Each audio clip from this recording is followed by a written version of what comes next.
Another crucial strategy for reading is comprehension.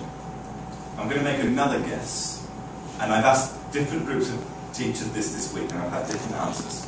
So please feel free to tell me if I'm wrong. I'm guessing that when your students read in class, probably they read silently. Am I right? They don't read aloud. Some teachers have their students read aloud. Okay? Some teachers do. But they read silently. Yeah? Now, if your students read silently, I'm going to make another guess, and that you're not mind readers, right? You can't see into the student's mind. I don't know what you're thinking. Yeah? I don't know what you had for dinner last night, because I can't see into your head. Yeah? So you can't see into your students' heads, and you don't know, just through looking at them reading, that they understand or not. So what do you have to do? You have to test them in some way. You have to evaluate whether they understand or not, so that you as a teacher can measure how effective your teaching is, and how effective the material is, and how effective the students are as learners. Yeah? And there are different ways in which we can do that. Having the students organise the information that they have read is a great way of doing it. I've got some examples of that. Having the students find facts from the text. Having the students analyse the text, recall, summarise, paraphrase in their own words, and do closed quizzes. Those are all good strategies to test and measure how much your students actually understand. Here's an example, fact-finding, true or false. Now, maybe you're thinking true or false, well that's two choices. Yeah, that's not difficult. Yeah, the students have a 50-50 chance of getting it right. However, the way these are constructed is pretty good. So we go back to the professor, right? Brazilian professor. So when I saw that, I thought, okay, this professor, he's from America, he's in Brazil, the student's late, he got angry with the student, and he made the student come to class on time. Yeah? That was my assumption, yeah? Because that's kind of how Americans behave sometimes. You do what I say. However, what actually happened was,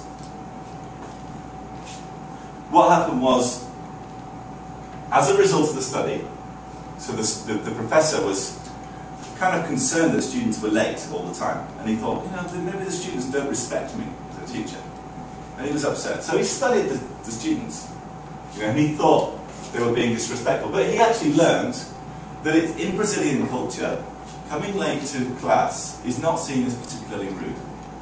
Yeah? It's no big deal in Brazil. That's the way the culture is. It's different to American culture, but that's the way it is. So, the professor did not change the student's behaviour, he changed his own behaviour and attitude to reflect the fact that he's in Brazil, he's not in the US anymore, he's the one that has to adapt to a different culture. I thought that was kind of interesting because the true or false questions are designed in a way in which the students really have to get to grips and understand the passage in order to get the right answer. The true or false is not, is the teacher American, true or false? It's something a bit deeper than that. Reading analysis, so looking at giving the students choices. Yeah? And in this case, the importance of being on time differs amongst cultures. And they're starting to think that they need to really understand the meaning of the passage in order to get the correct answer. These are great, organising information. I'm going to make another assumption about your students. I'm making a lot of assumptions today, but when I was a student, which was 16 years ago, I finished my last degree. And I did some further education after that. I was 5 years ago, so I got better. When I was a student, I was terrible because I used to procrastinate all the time. You know what procrastination means, right? Yeah. So, I used to have an assignment given by the instructor, and he would give us a deadline, maybe 2 months. And I would think, yeah, 2 months. Yeah, no problem. Yeah. And 1 month would go by, and I think, I've still got 1 month. 1 month is a long time for an 18-year-old, right? Yeah. And then it would get to 2 weeks before, and I think, oh, I've got 2 weeks. You know, it's an assignment, it's all right. 1 week before, still haven't started it, and then it gets to 3 days before, and it's like, oh my, I have to do something here. So I procrastinate. Yeah. Do your students also put things off, procrastinate? Do they do that? Some of them do, yeah. But not all. Some of them do, yeah. Do you know what the best remedy for procrastination is? The best way to stop procrastination is just do it. Yeah. Just get started, do something. Yeah. That is the only way to prevent procrastination. One way you can do that is you can break the task down into smaller pieces. Yeah. So for example, you're going to perhaps, you have the reading passage, and then you're going to ask the students to write something. Yeah. Maybe it's 250 words, something like that, 300 words, I don't know. And you give them 2 weeks or a week to write it. Yeah. Now, 250 words, 300 words, they've given a week, they might procrastinate and leave it until the night before, copy from a friend or whatever. But what you can do with things like this is you're organising ideas.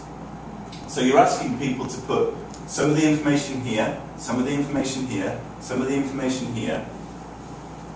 See if I've got. And you could do, for example, with the cultural differences, you've got different things, your country, another country, 10 boxes, clothes, food, attitude towards work, culture of family, things like that. And you're making a comparison. So you want the students to write an essay about the differences between Taiwan and Japan or America or Brazil, or the differences between Taipei and Taiwan. Yeah. So you're giving them an example of 250-word essay, maybe. Maybe they write 5 words here, 7 words here, 3 words here, 10 words here. That comes up to about, it's got 10 boxes, 5 to 10. That's about 50 to 100 words already. So when you have the students to organise information in these kinds of boxes, they've just started, they've done it, they've got started on their assignment, and they've already written, 50 or 100 words. So they're already halfway there, to having completed the exercise. And having the students complete those kind of things helps them on the way to defeat the bug of procrastination.